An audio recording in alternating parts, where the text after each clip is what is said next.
Good morning, you beautiful people. We are back looking at the beginning of philosophy and going to be taking at the works, um, four texts on Socrates, including Euthyphro, the Apology of Socrates, and Crito.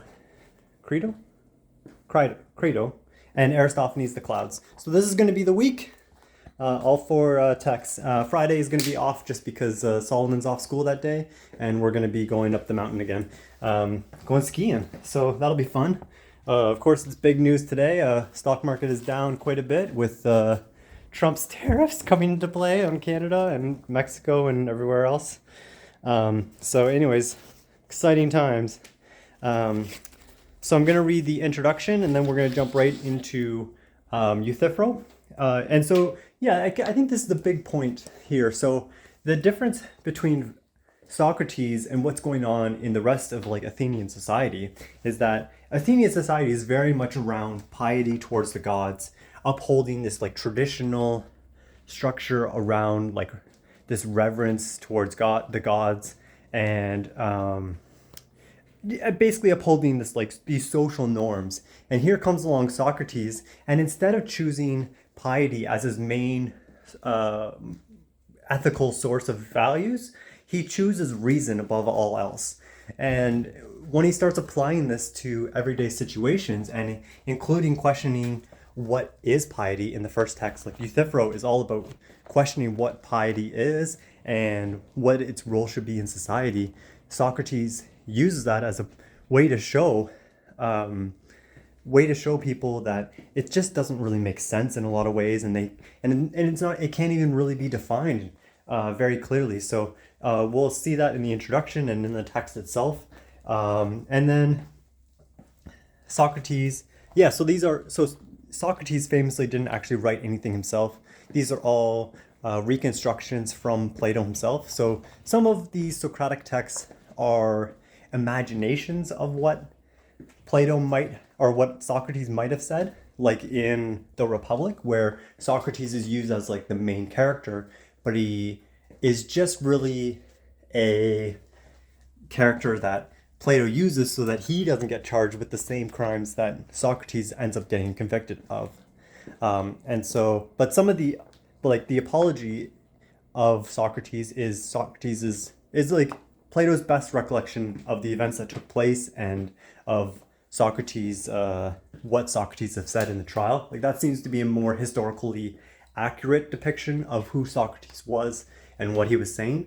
But so it is a distinction, and it's not always clear who is actually the one doing the thinking behind the scenes. Was it Plato? Was it Socrates? Plato was Socrates' student, so they often share a lot of views, but Plato is distinct, and so there's a lot of historical research that goes into thinking who is who when, who is doing the thinking when. And of course, this is part of the legendary succession of philosophers where Socrates comes along and really shines a light on reason, and Plato is his student, and then Plato has Aristotle as his student, and then Aristotle is the mentor to Alexander the Great. So this is part of that legendary run and the beginning of Western philosophy in a lot of ways. So here we go with the introduction. This collection contains 4 well-known works that present the thought and way of life of Socrates as they come to sight in confrontation with the political community. The Platonic dialogue Euthyphro takes place just before Socrates' trial on the charge of impiety and corrupting the young. The theme of Euthyphro is the question, what is piety? That is crucial to understanding the charge against him. In the Apology of Socrates, we are given Plato's version of Socrates' defense speech at the trial. The Crito shows us Socrates now in prison awaiting his death penalty, persuading his oldest friend that it is better for him to stay in Athens and die rather than escape to another country and live in exile. Aristophanes' Clouds puts forward in comic form a profound critique of Socrates by a leading poet of the day, a critique that appears to lend support to the much later persecution presented in Plato's Apology. Socrates mentions the play in his defense speech. It is a leading cause, he says, of the prejudice against him that led to his trial. To understand these seemingly simple but actually very real writings, there is no substitute for close study and meditation on the texts themselves. This introduction and the works in the selected bibliography at the end of the book may be consulted as aids to that study. And so the introduction is broken down into sections. So, the modern rejection of reason. The modern image of Socrates on trial is of a defiant philosopher standing alone against his city and daring to repudiate the narrow-minded superstitions. Socrates is often hailed as a forerunner of modern liberalism, but he did not assert against Athens a right to individual self-expression. He did not believe in the right to define one's own concept of existence, of meaning of the universe, and of the mystery of human life. Instead, Socrates insisted that life, both public and private, ought to be guided by knowledge of what is right, but knowledge is not the same as opinion. Socrates refused to defer to opinions for which no reasoned account could be given. It did not matter whether these opinions were grounded in venerable tradition, poetic inspiration, or sincere personal convictions about one's own concept of existence. Socrates' standard was the truth about right and wrong. He did not think that truth was easy to come by. He sometimes wondered if it could be discovered at all. But he never gave up trying. He never stopped conversing and examining both myself and others on the topic of human excellence or virtue. In our time, the idea that reason can discover permanent truths about right and wrong is ridiculed or denounced by many academic elites. Richard Rorty, for example, a Stanford philosophy professor, argues that there is nothing deep down inside us except what we have put there ourselves. No rigorous argumentation that is not obedience to our own convictions. In other words, to use a Socratic method from Plato's Republic, there is no possibility of escape from the cave, of transcending the limits of our own time and its prejudices. A group of prominent humanities professors has echoed Rorty in these words: all thought inevitably derives from particular standpoints, perspectives, and interests. Scholars should therefore abandon the ideal of objectivity and disinterest. That has been the aspiration of Western science and philosophy, at least since Socrates. These professors reject out of hand the Socratic attempt to discover the truth about how we should live. There are some who half-heartedly try to deny the relativism that obviously flows from these claims. Gordon Wood, a highly reputed historian, insists that he too is, quote, looking for truth that may not be eternal, but that at least cuts through a decade or two or across several cultures at the same time. Does Wood mean that if it is wrong to commit murder today, that in a decade or two, it might quite be all right? That is exactly what Richard Rorty, quoting the existential Jean-Paul Sartre, asserts. If Hitler had won World War II, it would have established fascism as the truth of man, and so much the worse for us.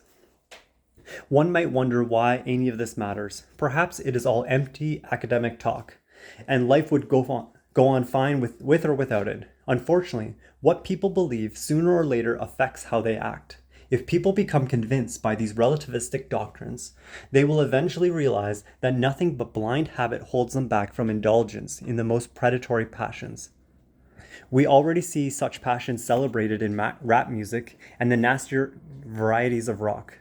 We see a growing coarseness in the relations between man and woman. At the same time, relativism is taught ever more routinely in high schools and universities. As economist John Maynard Keynes once wrote, "The ideas of economists and political philosophers, both when they are right and when they are wrong, are more powerful than is commonly understood. Indeed, the world is ruled by little else." At the beginning of the 21st century, we can look back on the 20th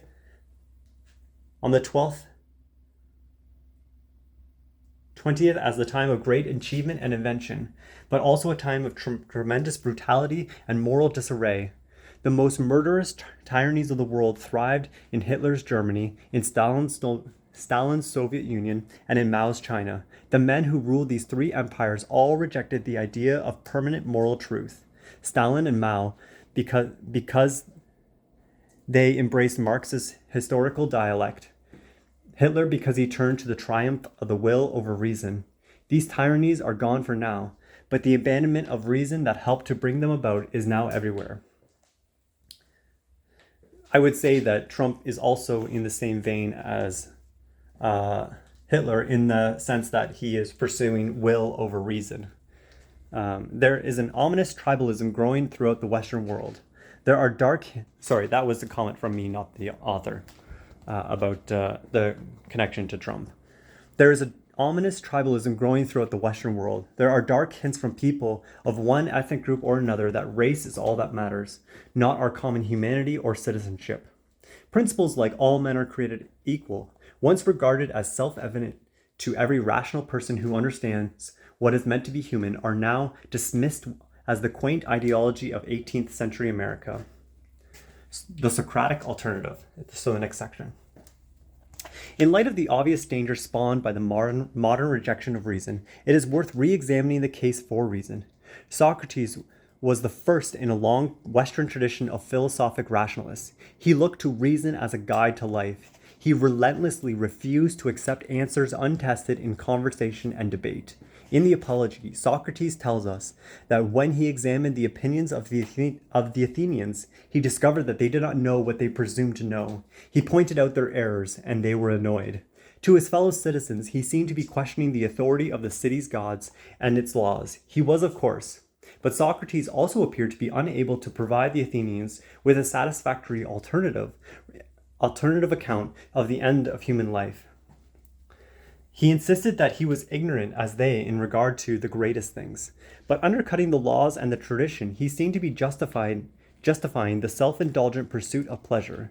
The argument of unjust speech in Aristophanes' Clouds. From this point of view, Socrates' quarrel with the city and its tradition, carried on in daily conversation and listened to by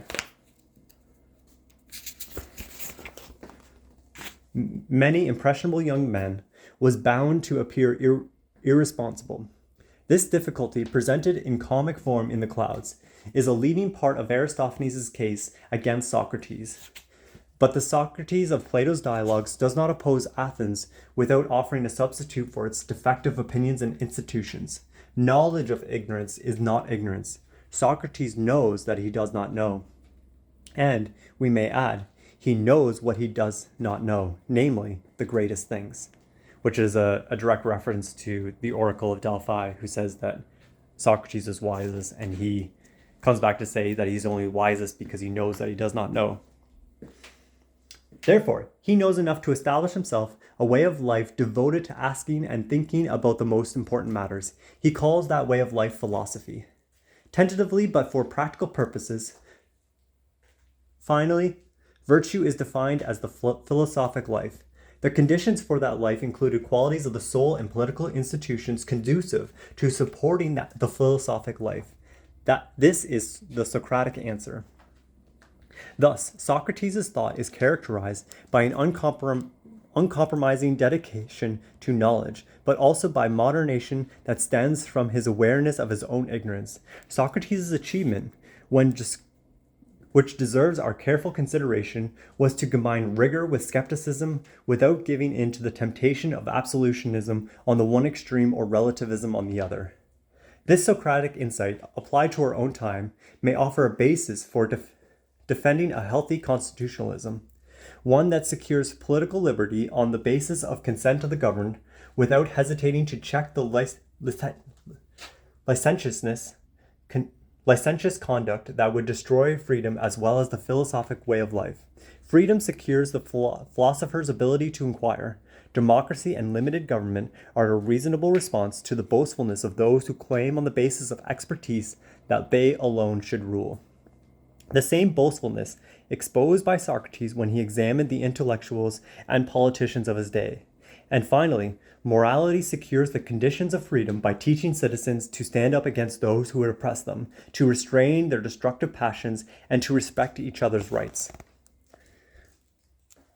I'm going to read the introductory notes on Plato's Euthyphro as well. It also goes into the other text, which we'll read as an introduction to the rest of the days this week as well.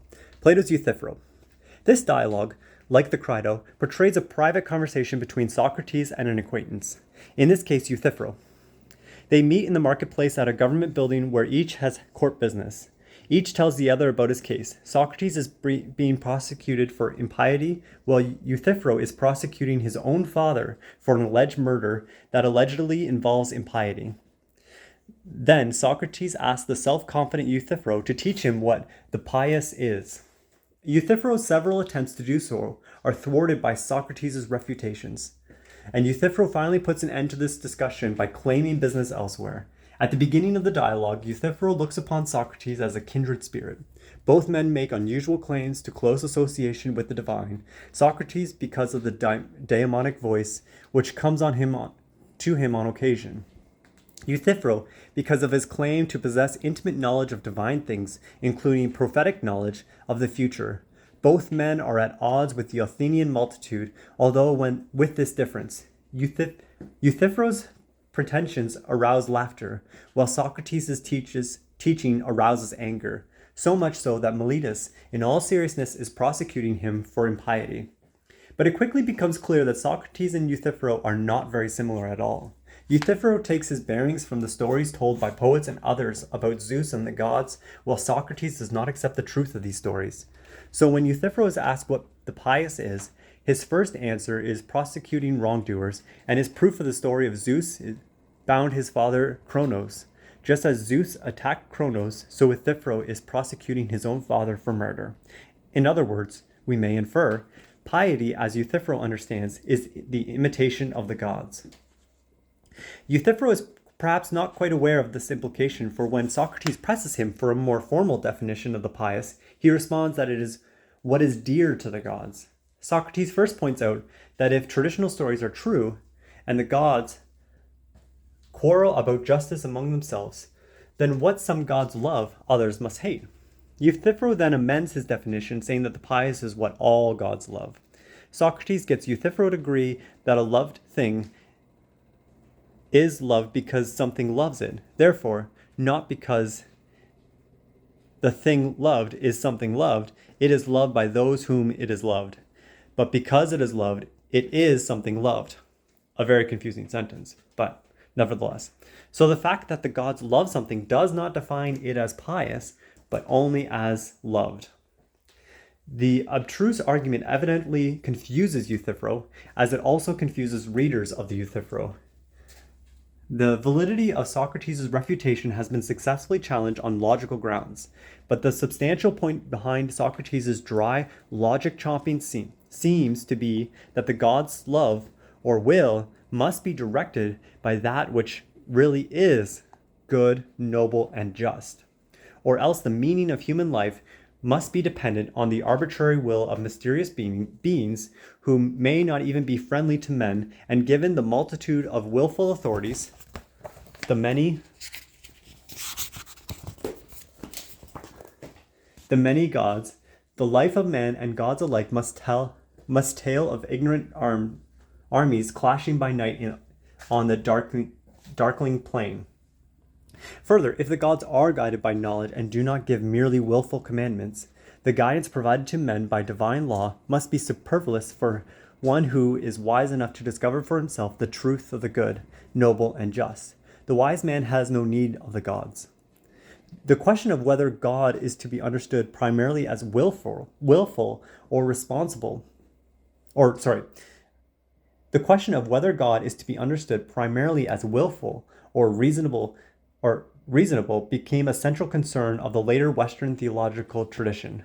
For example, St. Thomas Aquinas' Summa Theologica and Meridemon's Guide of the Perplexed, which we can get into much later when we get to the philosophy of religion.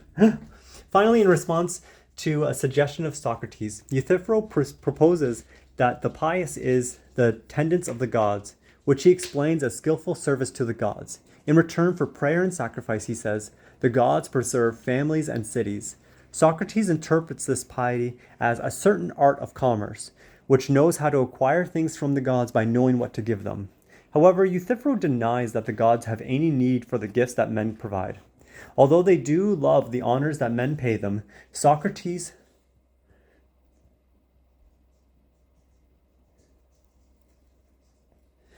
then accuses Euthyphro of returning to his earlier contention, already refuted, that the pious is what the god loves, and Euthyphro breaks off the conversation. Okay, Clifford.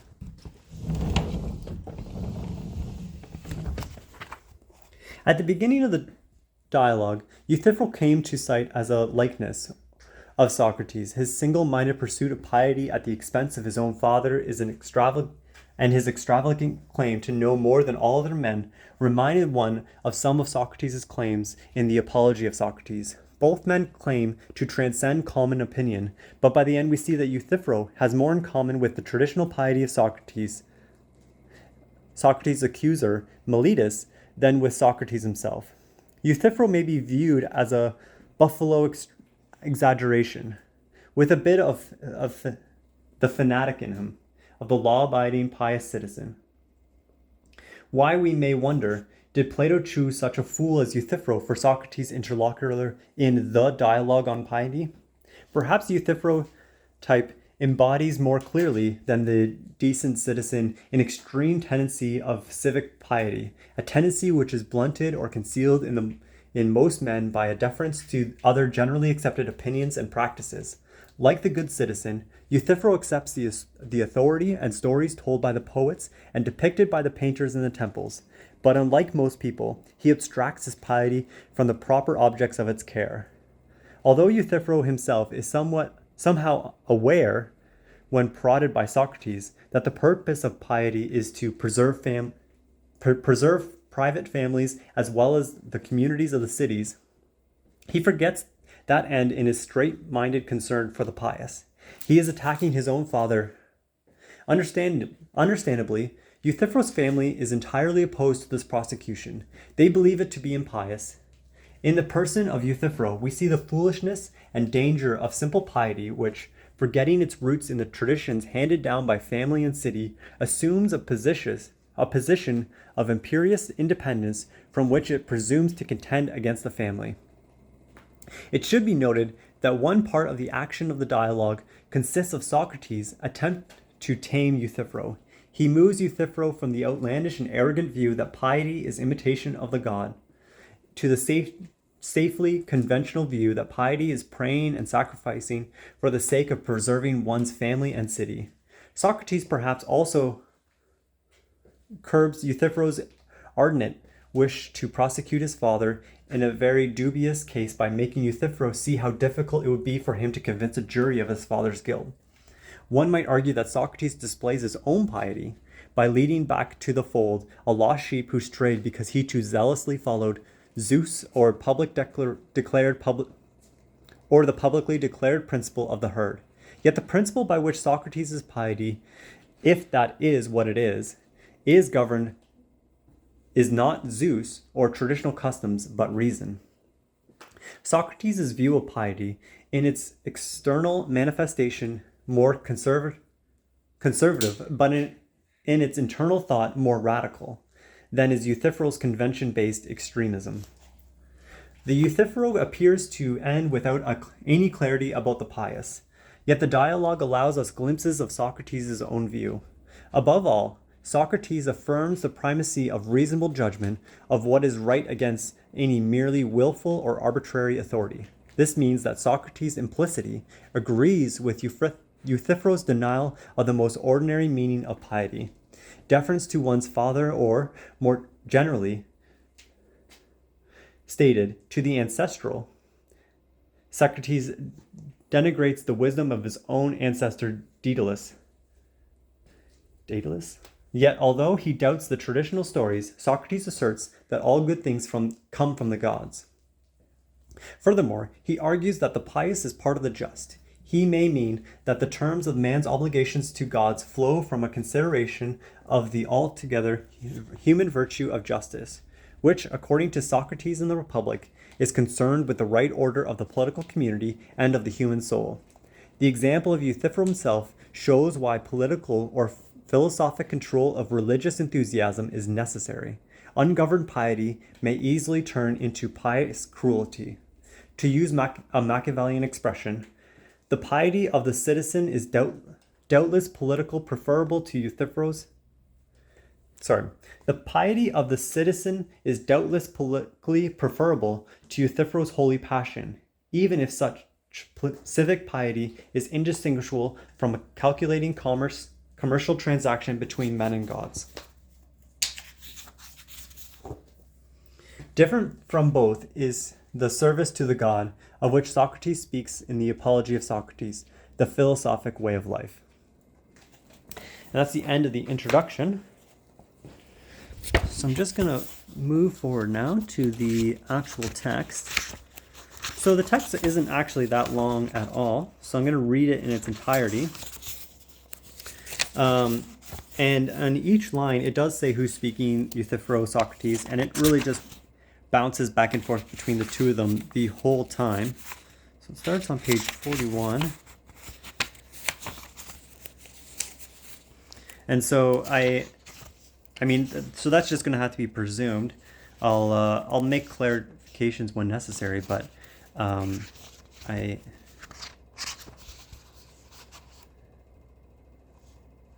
yeah, so it's only about 20 pages. Okay. Plato's Euthyphro, or On the Pious. So Euthyphro is talking first. What is new, Socrates, that you have left places in Lyceum where you usually spend your time and are now spending time here on the porch of the king? For surely you don't also happen to have a lawsuit before the king as I do. In fact, Euthyphro, the Athenians don't call it lawsuit but an indictment. What are you saying? Someone, as is likely, someone brought an indictment against you, for I won't charge you with doing so against another.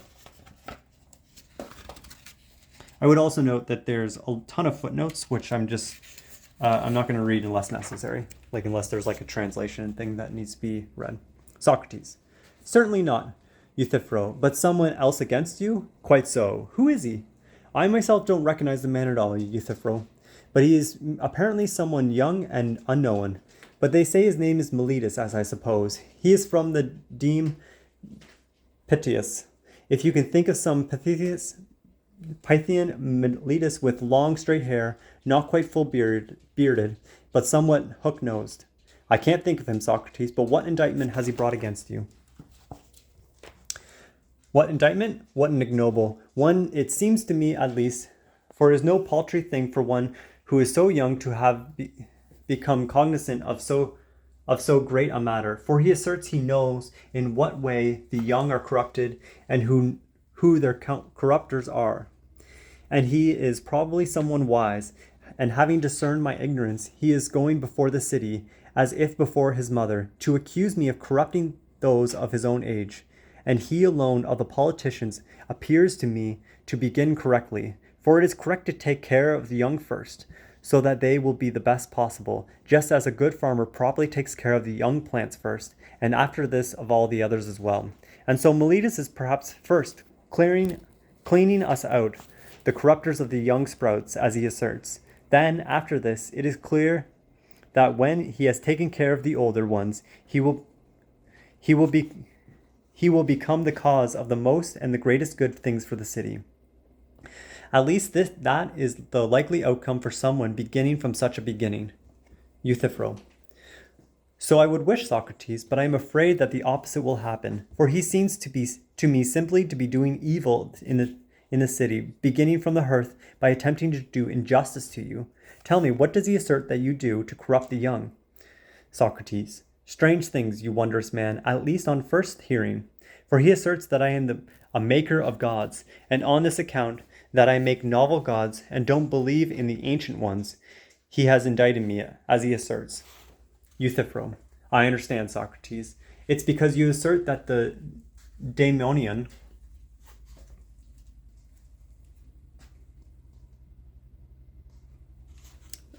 comes to you on occasion. So he has brought this indictment, claiming that you are making innovations concerning the divine things, and he is going into the law court to slander you, knowing that such things are easy to make slander about before the many. And me too, whenever I say something in the assembly concerning the divine things, predicting for them what will be, they laugh at me as if I were mad. And yet other things I have foretold, I have spoken nothing that is not true. Nevertheless, they envy us who are all of this sort, but one should not give any thought to them, but they should comfort them.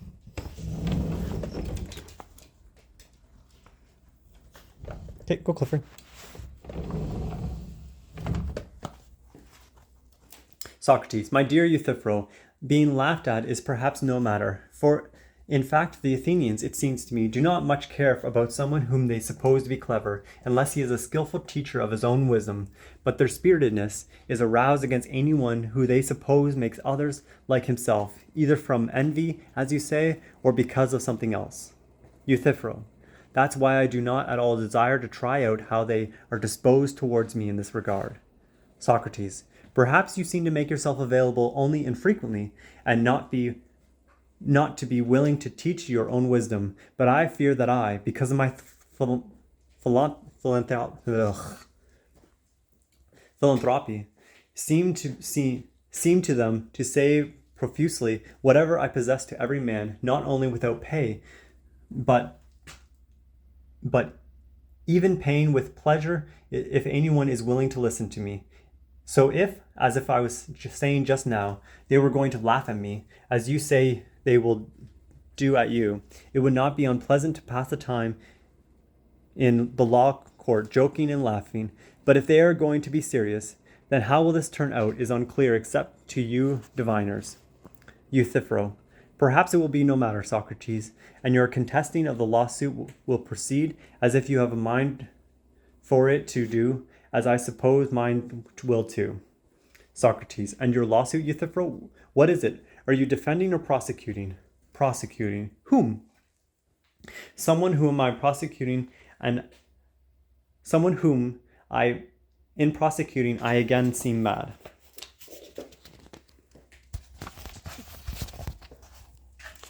What then? Are you prosecuting someone who flies? Euthyphro, he is far from flying. In fact, he appears to be quite old. Who is he? My father. Your father, best of men? Certainly. What is the charge, and what is the lawsuit about? Murder, Socrates. Hercules, surely the many, Euthyphro, are ignorant of what way is correct, for I don't suppose that it is part of the part of just anyone to do this correctly, but of one who is no doubt already far advanced in wisdom. Euthyphro, far indeed, by Zeus, Socrates. Socrates, is the man who killed your father one of your family? Or isn't it clear? For surely you wouldn't proceed against him for murder on behalf of an outsider. Euthyphro, it is laughable, Socrates, that you suppose that it makes any difference whether the dead man is an outsider or of the family, rather than that one should be on guard only for whether the killer killed with justice or not, and if it was with justice to let it go, but if not, to proceed against him. If, that is, the killer shares your health and table, for the pollution turns out to be equal if you knowingly associate with such a man and do not purify yourself, as well as him, by proceeding against him in a lawsuit. Now the man who died was a laborer of mine, and when we were farming on Naxos, he was serving us there for hire. So in a drunken fit, he gets angry with one of the family servants and cuts his throat. So my father, binding his feet and hands together and throwing him into the ditch, sends a man here to ask the executor. Okay. What's that?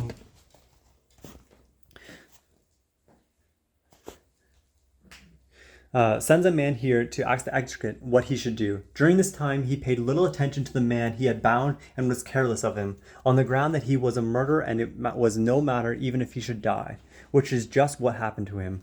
For because of hunger and cold and the bonds, he dies before the messenger returns from the executor. And this then is just what my father and the rest of my family are indignant, because on behalf of the murderer, I am proceeding against my father for murder, although he didn't kill him, as they assert. And besides, even if he did kill him, since the man who died was a murderer anyway, they say that one needn't give any thought to someone of that sort, for it is impious for a son to proceed against his father for murder. They knowingly badly. Socrates, how the divine is disposed concerning the pious and the impious. Socrates, but before Zeus do you, Euthyphro, suppose you have such precise knowledge about how the divine things are disposed and the pious and impious things, that assuming that these things were done just as you say, you don't fear that by pursuing a lawsuit against your father, you in turn may happen to be doing an impious act?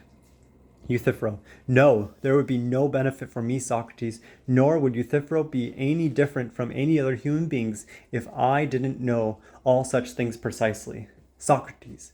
Then wondrous Euthyphro, wouldn't it be best for me to become your student and, before Meletus's indictment comes to trial, to challenge him on these very things? I would say that even in time past I regarded it as important to know the divine things, and now, since he asserts that I am doing wrong by acting unadvisedly and making invocations concerning the divine things, I have become your student. And Meletus, I would say, if you agree that Euthyphro is wise in such things, then hold that I too believe correctly and drop the lawsuit. But if not, then bring me a lawsuit against him, my teacher, instead of me, on the grounds that he is corrupting the old, me and his own father, by teaching me and by admonishing and punishing him. And if he isn't persuaded by me and doesn't give up the lawsuit or indict you instead, shouldn't I say in the courts of these very things on which I challenged him? Goodness gracious, these dogs. Yes, by Zeus, Socrates, if he should then attempt to indict me, I would discover, as I suppose, where he is rotten, and our speech in the law court would turn out to be much more about him than about me, Socrates. And since I am cognizant of these things, my dear comrade, I do desire to become your student, knowing that neither this Meletus nor, no doubt, anyone else even seems to see you, but me he discerns so sharply and easily that he has indicted me for impiety. So tell me now before Zeus what you just now strongly affirm that you know plainly. What sort of things do you say the pious and the impious are, concerning murder and concerning other things? Or isn't the pious itself the same as itself in every action? And again, isn't the impious opposite to everything pious, while it itself is similar to itself and has one certain idea? In accordance with impiety, everything that is going to be impious. Entirely so, doubtless, Socrates. Speak then. What do you say the pious is and the impious? Euthyphro. I say then that the impious is just what I am doing now, to proceed against whoever does injustice regarding murders or thefts of sacred things, or is doing wrong in any other such things, whether he happens to be a father or mother of anyone else at all, and not to proceed against him is impious. Now contemplate, Socrates, how great a proof I will tell you that the law is so disposed, a proof, which I already have told to others as well, that these things would be correctly done if they take place in this way, that one is not to give way to the impious. One, whoever he happens to be, human beings themselves believe that Zeus is the best and most just of the gods. At the same time, they also agree that he bound his own father because he gulped down his sons without justice, and that the latter in turn castrated his own father because of such things. Yet they are angry at me because I am proceeding against my father when he has done injustice. And so they contradict themselves both concerning the gods and concerning me. Socrates. Is this, Euthyphro, why I am defended against the indictment? That whatever someone says in such things about the gods, I receive them somehow with annoyance. Because of this, as is likely, someone will assert that I am the wrongdoer. So now, if these things seem to you too, who know well such things, it is certainly necessary, as is likely, for us to concede them as well. For what else shall we say, since we ourselves also agree that we know nothing about them? But tell me, before the God of friendship, do you truly hold these things to have happened in that way? Euthyphro. Yes, and things even more wondrous than these, Socrates, which the many do not know. Socrates. And do you hold that there really is war among the gods against one another, and terrible enmities and battles, and many other such things as are spoken of the poets, and which our sacred things have been adorned by the good painters, particularly the robe filled with such adornments, which is bought by the Acropolis in the great Pantheia? Shall we assert that such things are true, Euthyphro? Not only these, Socrates, but as I said just now, I will also explain many other things to you, if you wish, about the divine things, and when you hear them, I will know that you will be astounded. Socrates. I shouldn't wonder, but you will explain these things to me some other time at leisure. Now, however, try to say more plainly what I was asking you just now, for you did not teach me sufficiently earlier, comrade, when I asked whatever the pious is. Instead, you told me what you are doing, proceeding against your father for murder, happens to be pious. Euthyphro: yes. And what I was saying is true, Socrates. Socrates: perhaps, but in fact, Euthyphro, you also say that many other things are pious. Yes, and so they are. Do you remember that I did bid you to teach me some one or two of the many pious things, but that eidos itself, by which all pious things are pious? For surely you were saying that this is by one idea, that the impious things are impious and that the pious things pious. Or don't you remember? I do. Socrates: then teach me whatever this idea itself is, so that by gazing at it and using it as a pattern, I may declare that whatever is like it among the things you or anyone else may do is pious, and that whatever is not like it is not. Euthyphro: if it is the way you wish, Socrates, I will tell you in this way too. Socrates: yes, that's just what I wish for. Euthyphro: then what is dear to the gods is pious, and what is not dear is impious. Socrates: another noble Euthyphro. You have now answered just as I was seeking for you to answer.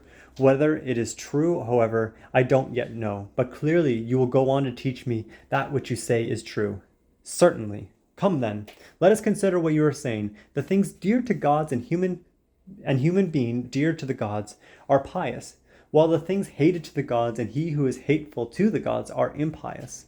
The pious is not the same as impious, but the opposite. Isn't this so? This is so. And it appears to me to have been well said. It seems to be, Euthyphro, it seems so to me, Socrates, for that is what was said. Socrates: but wasn't it also said that the gods quarrel, Euthyphro, and differ with each other, and there are enmities among them towards each other? Euthyphro: yes, that is what I said. Socrates: what is the difference about best of men that makes in enmity and anger? For enmity and anger, let's consider as follows. If you and I should differ about number, which of two groups of things is greater, would our difference about these things make us enemies and angry at each other? Or would we go to calculation and quickly settle it, as least about such things as these? Euthyphro: quite so.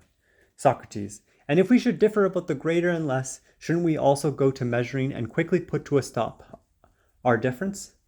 That is so. And would we go to weighing, as I suppose, to come to a decision about the heavier and lighter? Euthyphro: of course. Socrates: then what would we differ about, and what decision would we be unable to reach, that we would by enemies and angry at each other? Perhaps you have nothing ready at hand, but consider while I speak whether it is these things: the just and the unjust, the noble, the shameful, the good and the bad. Isn't it because we differ about these things that we can't come to a sufficient decision about them, that we become enemies to each other whenever we do? Both I and you and all other human beings? Euthyphro: yes, this is the difference, Socrates, about these things. Socrates: what about the gods, Euthyphro? If they do differ at all, wouldn't they differ because of the same things? Euthyphro: most necessarily. Socrates: then among the gods too, well-born Euthyphro, some believe some things just, others believe others, according to your argument, and noble and shameful and good and bad, for surely they wouldn't quarrel about such other things. Surely they wouldn't quarrel with each other unless they differed about these things, wouldn't they? Euthyphro: what you say is correct. Socrates: and don't they each also love whatever they believe noble and good and just, and hate the opposites of these? Quite so. Socrates: but the same things as you assert, some believe just and others unjust, and in disputing about these things they quarrel with and war with each other. Isn't this so? It is so. Then the same things, it is likely, are both hated and loved by the gods, and the same things would be hateful to the gods as well as dear to the gods. It is likely. Socrates: then at the same... Socrates is doing majority of the speaking here. Euthyphro is responding with one or two words at a time. It's likely. Then the same things would be both pious and impious, Euthyphro, by this argument.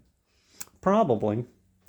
Then you didn't answer what I asked for, you wondrous man, for I wasn't asking what same thing is at once both pious and impious. Whatever is dear to the gods is also hateful to the gods, as is likely. Consequently, Euthyphro, in doing what you are now doing, something dear to Zeus but hateful to Cronos or Ouranos, and dear to Hephaestus but hateful to Hera. And if there are other gods who differ with one another about it, it is so with them in the same way. Euthyphro, but I suppose, Socrates, that none of the gods differs one with another about this, at least, that whoever kills someone unjustly must pay the penalty. Socrates, what then? Have you ever heard any human beings claim in a dispute that one who kills unjustly or does anything else at all unjustly need not pay the penalty? Euthyphro, certainly. They don't stop disputing in this way, especially in the law courts, for although they have done very many injustices, they will do and say anything at all to escape the penalty. Socrates, do they in fact agree, Euthyphro, that they have done injustice, and having agreed, do they nevertheless assert that they need not pay the penalty? Euthyphro, in no way, not this at least. Socrates, then they will not do and say anything at all, for I suppose they don't dare but to dispute by saying that even if they have done injustice, they need not pay the penalty. Instead, I suppose they assert that what they have done injustice, don't they? That they haven't done injustice, don't they? Euthyphro, what you say is true. Socrates, then they don't dispute by claiming that the doer of injustice need not pay the penalty. Instead, they perhaps dispute who the doer of injustice is and what he did and when. Euthyphro, what you say is true. Socrates, aren't the gods also affected in the same way, if they do in fact quarrel about the just and unjust things, as your argument says? Don't some of them assert that others do injustice while the others deny it? For surely, you wondrous man, no god or human beings dare to say that the doer of injustice ought not to pay the penalty. Euthyphro, yes, in this. Socrates, what you say is true, at least in the main. Socrates, but I suppose, Euthyphro, that the disputants dispute about each of the particular things done, both human beings and gods. If gods do dispute, they differ about certain action, some asserting that it was done justly, others unjustly. Isn't this so? Euthyphro, quite so. Socrates, come then, my dear Euthyphro, teach me too, so that I may become wiser, what your proof is that all gods believe that the man died unjustly, who, while serving for hire, became a murderer, and then, bound by the master of the man who died, met his end because of his bonds before the one who bound him found out from the excites what he should do about him, and that it is correct for a son to proceed against his father and denounce him for murder on behalf of someone of the sword. Come, try to show me in some way plainly about these things, that all gods believe more than anything that this is the correct action. And if you show me sufficiently, I will never stop extolling you for your wisdom. Euthyphro, but perhaps it is no small work, Socrates, although I could display it to you quite plainly. Socrates, I understand. It's because I seem to you to be poorer at learning than the judges, since clearly you will show them that such things are unjust, and that all gods hate them. Euthyphro, quite plainly, Socrates, at least if they do listen to me when I speak. Socrates, they will listen, if you do seem to speak well. But while you were speaking, I thought of the following, and I am considering it with regard to myself. Even if Euthyphro should teach me more that all the gods believe that such a death is unjust, what more will I have learned from Euthyphro about whatever the pious and the impious are? For although this deed would be hateful to the gods, as is likely, it became apparent just now that the pious and the not pious are not defined by this, for it became apparent that the hateful to the gods is also dear to the gods. So I will let you off from this, Euthyphro, if you wish. Euthyphro, if you wish, let all the gods believe it unjust and let all hate it. But it is the correction that we are now making in this argument, that whatever all the gods hate is impious, and whatever they love is pious. But whatever some love and others hate is neither or both. Is this how you now wish to be defined by us concerning the pious and the impious? Euthyphro: yes. For what prevents it, Socrates? Socrates: nothing on my part, Euthyphro, but consider on your part whether by positing this you will most easily teach me what you promised. Euthyphro: well, I would say that the pious is whatever all the gods love, and that the opposite, whatever all the gods hate, is impious. Socrates: so shouldn't we consider again, Euthyphro, whether this is said nobly, or should we let it go and just accept what we ourselves and others say, conceding that something is so if only someone asserts that it is, or ought we to consider what the speaker says? Euthyphro: it ought to be considered. However, I suppose that this is now said nobly. Socrates: soon, my good man, we will know the better. Think about something like the following. Is the pious loved by the gods because it is pious, or is it pious because it is loved? Euthyphro: I don't know what you are saying, Socrates. Socrates: then I will try to explain it more plainly. We speak of something carried and carrying, and led and leading, and seen and seeing. And do you understand that all such things are different from each other and how they are different? Euthyphro: it seems to me that I understand. Socrates: and isn't there something loved and isn't there also something loved and different from this, the thing loving? Euthyphro: of course. Socrates: then tell me, is the thing carried something carried because it is carried, or because of something else? Euthyphro: no, it is because of this. Socrates: and the thing led because it is led, and the thing seen because it is seen? Euthyphro: quite so. Socrates: then it isn't because it is something seen that it is seen, but the opposite. Because it is seen, it is something seen. Nor is it because it is something led that it is led. Rather, because it is led, it is something led. Nor because it is something carried, is it carried. Rather, because it is carried, it is something carried. Isn't it quite clear, Euthyphro, what I wish to say? I wish to say that if something comes to be something or is affected, it isn't because it is something coming to be that it becomes to be, but because it comes to be, it is something coming to be. Nor because it is something affected, it is affected. Rather, because it is affected, it is something affected. Or don't you concede that this is so? I do. So Euthyphro just agreed with Socrates through this kind of like clever wordplay that we're getting to that point where something isn't pious just because the gods love it. It is pious on its own sake, and not simply because it is the gods who love it.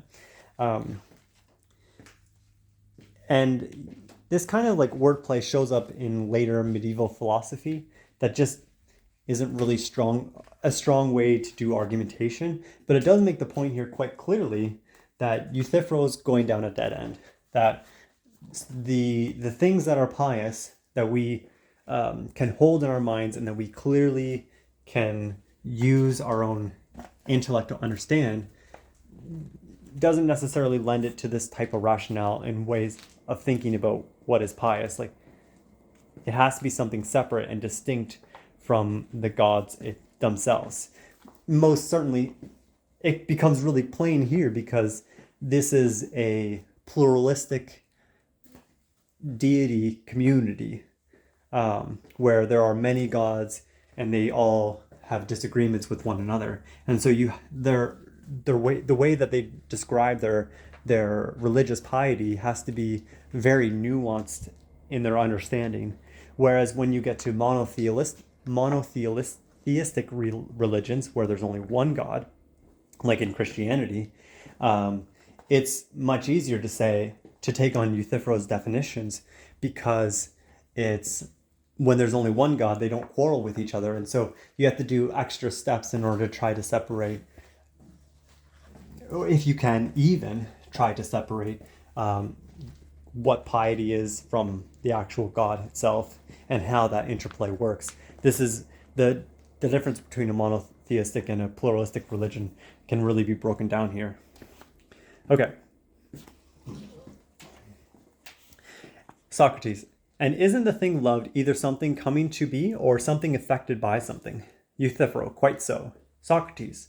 Then this too is just like the previous one, not because it is something loved, it is loved by those by whom it is loved, but because it is loved, it is something loved.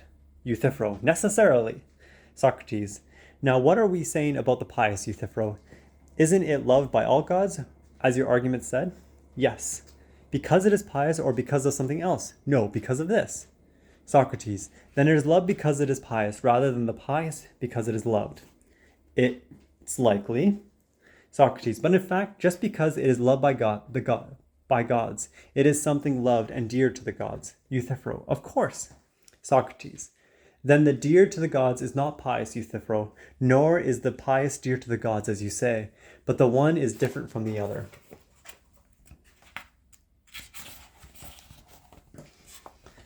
Euthyphro. How so, Socrates?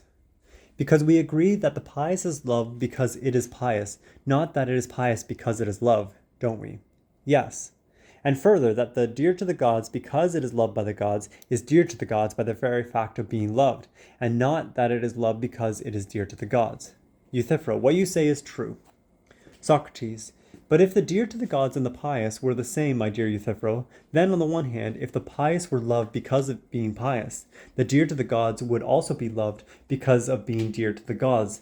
And on the other hand, if the dear to the gods were dear to the gods because of being loved by the gods, the pious would also be pious because of being loved. But as it is now, you see that the two are opposite, and since they are entirely different from each other, for the one, because it is loved, is the sort of thing to be loved, the other, because it is the sort of thing to be loved, is loved. And probably, Euthyphro, when you are asking whatever the pious is, you don't wish to make clear its substance, but rather to speaking of a certain affection concerning it. That the pious is affected in being loved by all the gods, but what it is you haven't yet said. So if you please, don't hide it from me, but say again from the beginning, whatever the pious is, whether it is loved by the gods or however it is affected, for we won't differ about this, but tell me eagerly, what are the pious and the impious? Euthyphro. But Socrates, I have no way of telling you what I have in mind, for whatever we put forward somehow always keeps going round for us, and isn't willing to stay where we place it. Socrates. The things said by you, Euthyphro, are likely to belong to our ancestor Daedalus. And if I were saying them and setting them down, perhaps you would make fun of me by saying that after all it's because of my kinship with him that my works are in speech run away and aren't willing to stay where someone sets them down. But as it is now, the suppositions are yours, and some other gib is needed, for they aren't willing to stay still for you, as it seems to you yourself as well. Euthyphro. It seems to me, Socrates, that the things said are not in need of nearly the same gib, for as to their going around and not staying in the same place, I didn't put them up to it. Rather, you seem to me the Daedalus, since, as far as I'm concerned, they would stay as they were.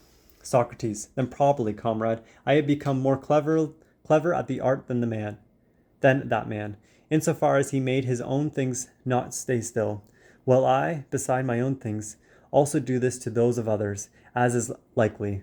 And in particular for me, the most exquisite part of the art is that I am involuntarily wise, for I would wish rather than for the speeches to stay still for me, and to be placed unmoved then, in addition to the wisdom of Daedalus, to get the money of Tantalus. But enough of this. Since you seem to me to be fastidious, I myself will take an eager part in showing you how you may teach me about the pious. And don't get tired out before the end. See if it doesn't necessarily to you that all the pious is just. Euthyphro. To me it does. Socrates. And is all the just pious? Or is all the pious just? Well, the just is not all the pious, but part of it is the pious. Part something else? Euthyphro. I don't know, Socrates. What is being said? Like us all. Socrates. And yet you are no less younger than I am, and yet you are no less younger than I am, than you are wiser.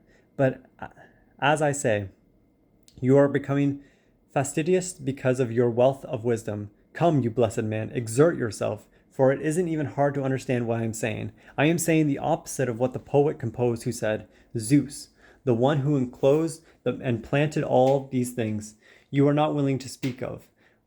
For where dread is, there too is awe.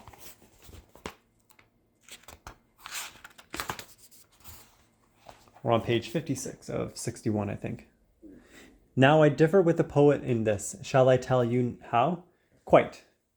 Socrates. It doesn't seem to me that where dread is, there too is awe. For many seem to me to dread when they dread diseases and poverty and many such things, but to be in awe of none of these things that they dread. Doesn't it seem so to you too?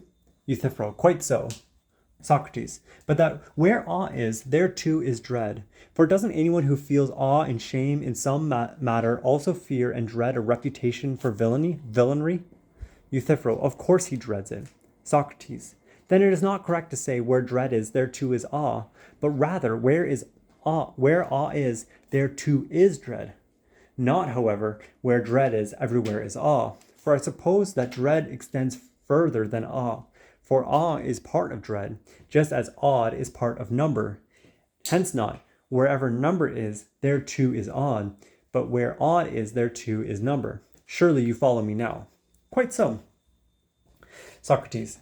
Now this is the sort of thing I was asking when I was speaking before.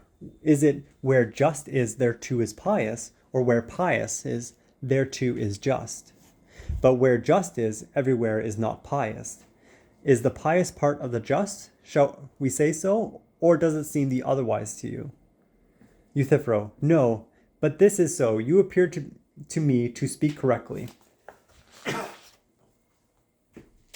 Socrates. Then see what comes after this. If the pious is part of the just, then we need to discover, as is likely, what part of the just the pious would be. Now, if you were asking me about one of the things mentioned just now, such as what part of number is the even and what part happens to be, I would say, whatever is not the scalene, but rather isosceles. Doesn't it seem to you? Euthyphro. It does to me. Socrates. You too, then, try to teach me what part of the just is pious, so that we may also tell Miletus not to do us injustice any longer, and not to indict us for impiety, on the ground that we have already learned sufficiently from you the things both reverent and pious and the things not. Euthyphro. Then it seems to me, Socrates, that the part of the just is reverent as well as pious, which concerns the tenets of the gods, while that which concerns the tenets of human beings is the remaining part of the just. Socrates. And what you say appears noble to me, Euthyphro, but I am still in need of a little something, for I don't yet comprehend what tenets you are naming. Surely you aren't saying that concerning gods is of the same sort of the tendencies concerning other things, for surely we do speak of them. For instance, we say that not everyone has knowledge of tending horses, but rather the one skilled with horses, don't we? Quite so. For surely skill with horses is a tendency of the horses. Yes. Socrates. Nor does everyone have knowledge of tending dogs, but rather the huntsman. Euthyphro. Just so. Socrates. For surely the huntsman's skill is the tendency of dogs. Euthyphro. Yes. Socrates. And the herdsman's skill is the tendency of cattle. Quite so. And piety and reverence are attendants of the gods. Euthyphro. Is this what you are saying? I am. Doesn't every tendency bring about the same thing? For instance, something like this. It is for a certain good and benefit of the one tended, just as you see that the horses tended by the skill of the horses are benefited and becoming better, or don't they seem to you? So do you. They do to me. Then surely the same goes for the dogs tended by the huntsman's skill, and the cattle by the herdsman's skill, and all the others likewise. Or do you suppose that the tendance is for the harm of the one tended? By Zeus, not I.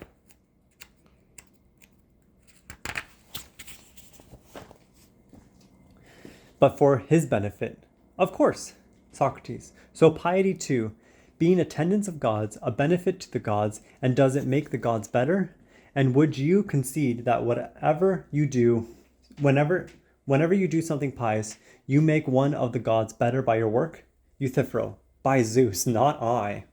Socrates. No, and neither do I suppose, Euthyphro, that this is what you are saying. Far from it. Rather, I asked what tenets of the gods you were speaking of, because I didn't believe that you were saying that it is of this sort. Euthyphro. And you are correct, Socrates, for I am not saying it is of this sort. Well then, but then what tenets of the gods would piety be? Socrates. The one with which slaves tend their masters, Socrates. Socrates. I understand. It would be of a certain skilled service to the gods, as is likely. Certainly. Socrates. So you could tell me this. The skillful service to doctors happens to be a skillful service for producing what work? Don't you suppose it is for producing health? I do. And what of the skillful service to the shipwrights? It is a skillful service for producing what work? Clearly, Socrates, for producing a ship. And surely that to the house builders is for producing a house? Yes. Then tell me, best of men, the skillful service to the gods would be a skillful service for producing what works? It is clear that you know that, since you assert that you know at least the divine things most nobly of human beings. And say what I say is true, Socrates. Socrates, then tell me, before Zeus, what is altogether noble work which the gods produce, using us as servants? Euthyphro, many noble things, Socrates. Yes, and so do the generals, my dear man. Nevertheless, you could easily tell me their main one, that they produce victory in war or not. Euthyphro, of course. Socrates, the farmers too, I suppose, produce many noble things. Nevertheless, their main product is the food from the earth. Quite so.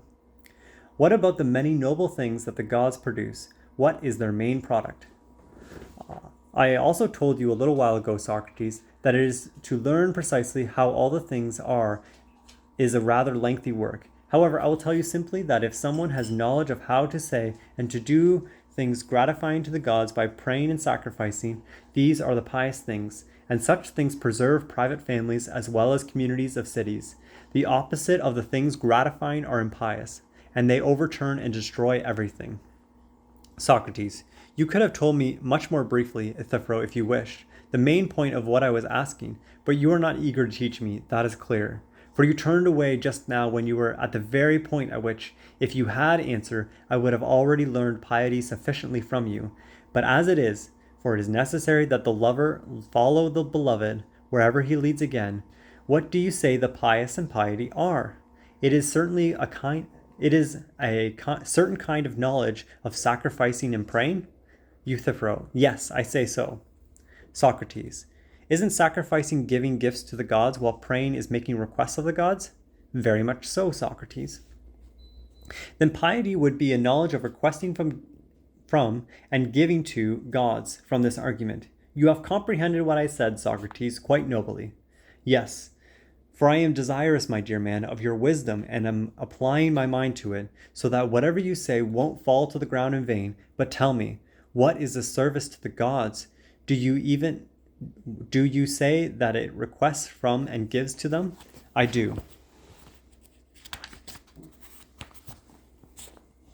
Socrates, then wouldn't correct requesting be the request the things we need from them? Certainly.